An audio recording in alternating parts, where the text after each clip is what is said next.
भगवान शिव कहते हैं कि यह 7 बातें किसी को नहीं बतानी चाहिए। दोस्तों, आज के समय में ऐसा कोई भी मनुष्य नहीं है जिसके जीवन में दुख, कठिनाइयां और असफलता ना हो। ऐसा उनके साथ उनकी ही गलतियों के कारण होता है। वह गलतियां कौन कौन सी हैं और कैसे उन गलतियों को करने से बचा जा सकता है, वह आप इस शिव जी की कथा से जान सकते हैं। शिव जी को सृष्टि के रचयिता और संहारक दोनों माना जाता है। त्रिदेव में शिव जी एक ऐसे देव हैं जिनके बारे में कहा जाता है कि वे हम मनुष्यों के साथ ही इसी पृथ्वी पर निवास करते हैं। शिव जी को योगी भी माना गया है, जिन्होंने हम मनुष्यों के जीवन को सरल बनाने के लिए अनेकों बातें बताई हैं। हम मनुष्य कौन कौन सी वह 7 गलतियां करते हैं और उनसे कैसे बचा जाए, वह जानने के लिए यह वीडियो अंत तक अवश्य देखिए। परंतु वीडियो में आगे बढ़ने से पहले हमारे नए दर्शक चैनल को सब्सक्राइब करके बेल आइकन दबाना ना भूले। दोस्तों, एक बार की बात है, भगवान शिव जी अपनी अर्धांगिनी माता पार्वती के साथ पृथ्वी भ्रमण के लिए निकलते हैं। पृथ्वी भ्रमण के दौरान उन्हें अमीर चंद नाम का एक व्यक्ति दिखाई पड़ता है जो बहुत ही दुखी और उदास था, जिसे देखकर मां पार्वती के मन में उसके दुख और उदासी का कारण जानने की उत्सुकता उत्पन्न हुई और वे शिवजी से प्रश्न करती हैं, हे प्रभु, वह व्यक्ति इतना दुखी और उदास क्यों है? उसके दुख और उदासी का क्या कारण है? तब शिवजी पार्वती जी की बातों का उत्तर देते हुए उनसे कहते हैं, हे देवी, जो भी मनुष्य अपने जीवन में 7 गलतियां करता है वह सदैव दुखी और उदास रहता है। जो भी मनुष्य अपने जीवन में दुख तथा परेशानियों से बचना चाहता है तो उसे इन 7 बातों को अपने जीवन में अच्छी तरह आत्मसात करना होगा। शिवजी के उत्तर से माता पार्वती के मन में उन 7 बातों को जानने की उत्सुकता हुई तो उन्होंने शिवजी से उन बातों के बारे में पूछ लिया, जिसका उत्तर देते हुए शिवजी बोले, हे प्रिय, मैं अमीर चंद के जीवन से जुड़ी कुछ बातें तुम्हें बताने जा रहा हूँ, जिन्हें तुम ध्यान से सुनो। परंतु उससे पहले मैं तुम्हें एक बात बताता हूँ कि सदा ही यह बोला जाता है कि धीरे बोलो, कोई सुन ना ले, परंतु कोई भी इस बात को अपने जीवन में नहीं उतारता और वह अपने जीवन का गहरा से गहरा राज भी किसी व्यक्ति से बता ही देता है, जो सदा ही उसके परिवार में अशांति तथा परेशानियों का कारण बनता है। मनुष्य इस बात को माने या ना माने, परंतु वह अपनी परेशानियां तथा दुखों का कारण स्वयं ही होता है। महादेव मां पार्वती से कहते हैं, हे प्रिय, मैं अमीरचंद के बारे में आपको कुछ भी बताऊं, उससे पहले मैं आपसे जो बताने वाला हूं उसे ध्यान से सुनिए। मानव अक्सर यह बोलता है कि धीरे बोलो, कोई सुन ना ले, और यह बात अक्सर मानव के मुंह से निकलती ही रहती है।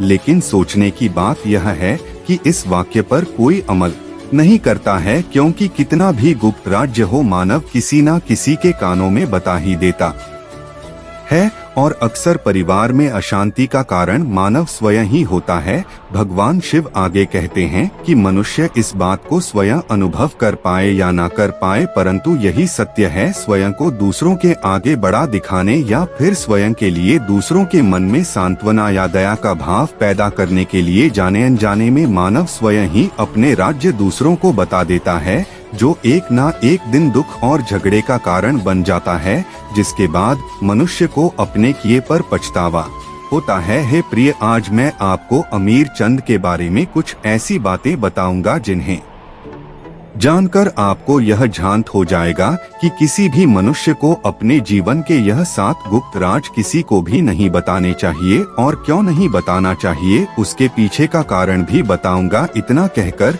शिवजी अमीरचंद के पड़ोस के गांव में शिव भक्त का रूप धारण करके वहां निवास करने चले जाते हैं। अमीरचंद बहुत ही गरीब था। वह इतना गरीब था कि वह अपने परिवार वालों के लिए 2 समय के भोजन का भी प्रबंध नहीं कर पाता था। ऐसा नहीं था कि वह आलसिया कामचोर था, वह मेहनती था और काम की खोज भी करता था, परंतु उसे कोई भी काम नहीं देता था। काम की खोज में वह दिन भर यहाँ वहाँ भटकता रहता और शाम को निराश होकर घर लौट आता। अमीरचंद की बेरोजगारी से उसकी पत्नी बेहद ही निराश रहती थी। और उस पर जल्द से जल्द कोई ना कोई काम ढूंढने का दबाव बनाती थी। काम ना मिलने और अपनी पत्नी की बातों से परेशान होकर एक दिन अमीरचंद उससे कहता है कि मैं काम की तलाश बहुत करता हूँ, परंतु मुझे कोई भी काम देने को तैयार नहीं है। मैं जहाँ भी काम मांगने जाता हूँ वहाँ से मुझे यह कहकर भगा दिया जाता है कि हमारे पास कोई भी काम नहीं है, अब तुम ही बताओ कि मैं क्या करूं। मैं तुम्हें और बच्चों को कैसे पालूंगी, यह चिंता मुझे दिन प्रतिदिन अंदर ही अंदर खाई जा रही है।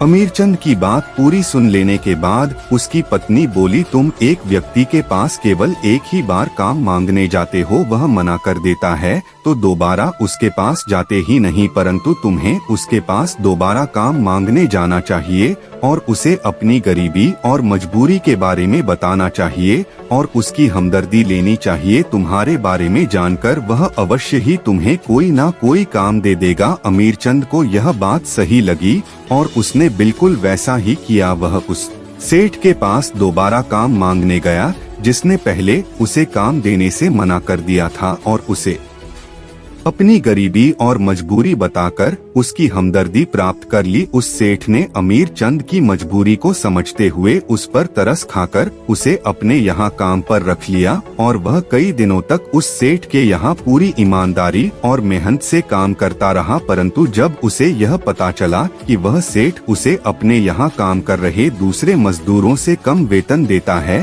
तो उसे बहुत ही ज्यादा दुख हुआ। इसका कारण जानने के लिए वह सेठ के पास जा पहुँचा, लेकिन सेठ उसकी बातें सुनकर उस पर क्रोधित हो गया और बोला कि मैंने तुम्हारी मजबूरी को समझते हुए तुम्हें अपने यहाँ का दिया और अब तुम मुझ पर ही प्रश्न उठा रहे हो। सेठ की बातें सुनकर अमीरचंद उस समय तो चुप हो गया, परंतु वह अपने मित्रों और रिश्तेदारों से उस सेठ के बारे में बताने लगा। वह सबसे कहता कि मैं जिस सेठ के यहाँ काम करता हूँ वह मुझसे ज्यादा काम करवाता है और वेतन भी कम तक उस सेठ के यहाँ पूरी ईमानदारी और मेहनत से काम देता है। समय बीतने के साथ वह सेठ अमीरचंद से अपने दूसरे नौकरों के मुकाबले ज्यादा काम करवाता और उसे वेतन भी कम देता। यह बात अमीरचंद को बहुत खलती थी क्योंकि कड़ी मेहनत के बाद भी उसे पर्याप्त वेतन नहीं मिलता था, जिस वजह से धीरे धीरे उसका मन काम से ऊब नहीं लगा था क्योंकि उसके आत्मसम्मान को ठेस पहुंच रही थी। अपना आत्मसम्मान बचाने के लिए अमीरचंद ने एक दिन उस सेठ के यहाँ से काम छोड़ दिया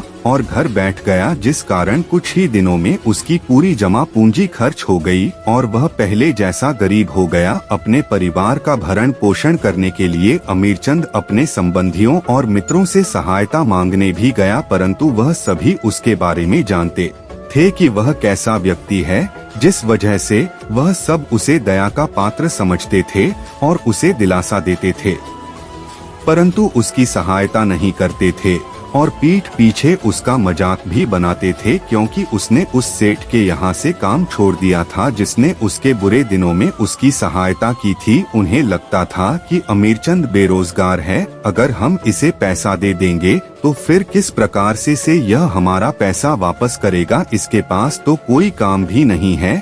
अपने किसी भी संबंधी और मित्र से सहायता न मिलने के कारण उसे यह बात समझ में आ गई कि जो मित्र और संबंधी उसका अपना होने का दिखावा करते थे वह कोई भी उसका अपना नहीं था, बल्कि वह तो उसे दया का पात्र समझते थे। परेशानियों के कारण अमीरचंद दिन प्रतिदिन तनावग्रस्त रहने लगा। तभी उसे पता चला कि पड़ोस के गांव में एक शिव भक्त आया हुआ है और वह अपनी परेशानियों का हल जानने के लिए तुरंत उनके पास जा पहुंचा और उनके आगे नतमस्तक होकर उनसे अपनी सभी परेशानियों के बारे में बता दिया। अमीरचंद की सभी परेशानियों के बारे में जानकर वह शिव भक्त, जो कि स्वयं शिवजी ही थे, बोले, शिष्य, तुम्हारे जीवन में जितनी भी परेशानियां हैं उनका कारण स्वयं तुम ही हो। यदि तुम विवेक से काम करते तो इनमें से एक भी समस्या तुम्हारे चित्त को दुखी नहीं कर सकती थी। तुमने स्वयं ही अपने अविवेक और मूर्खता के कारण स्वयं के जीवन को दुख और परेशानियों से भर लिया। मैं तुमसे ऐसी 7 बातें बताने जा रहा हूँ जिन्हें तुम अपने जीवन में आत्मसात कर लेना, जिससे तुम सदा ही दुख और परेशानियों से बचे रहोगे। पहली बात है,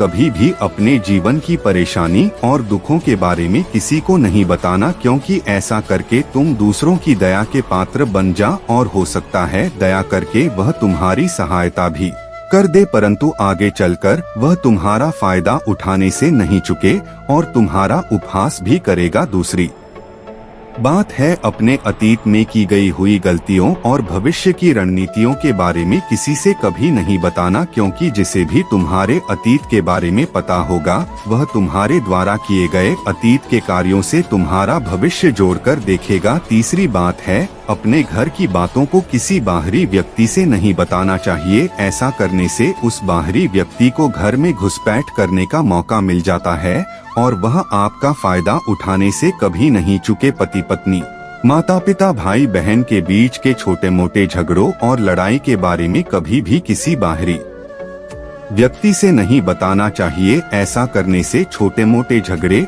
और ज्यादा बड़े हो जाते हैं। चौथी बात है, जो किसी को नहीं बताने चाहिए वह स्वयं की आमदनी। यदि आपकी आय कम है तो हो सकता है आवश्यकता पड़ने पर आपके सगे संबंधी एक बार आपकी सहायता कर भी दे, परंतु सदा सदा के लिए आप उनकी दया और मजाक के पात्र बन जाएंगे। पांचवी बात है, जो किसी से नहीं बतानी चाहिए वह है स्वयं की कमजोरी और ताकत। जिस किसी को भी आपकी कमजोरी के बारे में पता होगा वह अवश्य उनका फायदा उठाएगा, और यदि ताकत के बारे में भी पता होगा तो वह उसका कातोड़ अवश्य ढूंढेगा। दोनों ही अवस्थाओं में आपको नुकसान ही होगा। छठी बात है, जो किसी को नहीं बतानी वह है अपने मित्र और शत्रु के बारे में। ऐसा करके आप अपने शत्रुओं को अपने विरुद्ध शक्तिशाली बनाएंगे, क्योंकि वह आपके मित्रों को अपने करीब लाकर उनका इस्तेमाल आपके विरुद्ध करेगा और आपके शत्रुओं को बड़ी ही सरलता से आपके विरुद्ध इस्तेमाल करेगा। सातवीं और आखिरी बात है,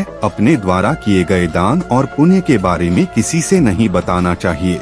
ऐसा करने से आपके अंदर अहंकार निर्मित होगा जो आपके विनाश का कारण बनेगा। शिव भक्त ने यह जो 7 बातें अमीर चंद से बताई थी उन्हें आप अपने जीवन में आत्मसात करके अपने जीवन को सुखमय और आनंदमय बना सकते हैं, क्योंकि इन बातों में संसार के सभी सिद्धांत छुपे हुए हैं। इस प्रकार माता पार्वती को अमीर चंद की निराशा के कारण का पता चला और इसी प्रकार से इस संसार के अनेक मनुष्य भी निराश हैं, जो शिवजी द्वारा बताई गई इन 7 बातों को अपने जीवन में उतार कर अपनी निराशा और परेशानियों से छुटकारा पा सकते हैं। आज की इस वीडियो में बस इतना ही। आपको यह वीडियो कैसी लगी वह हमें कमेंट बॉक्स में कमेंट करके जरूर बताना, और वीडियो अच्छी लगी हो तो वीडियो को ज्यादा से ज्यादा लोगों तक शेयर भी कर देना। मिलते हैं आप सबसे बहुत ही जल्द अगला वीडियो लेकर। साथ ही दोस्तों, कमेंट में हर हर महादेव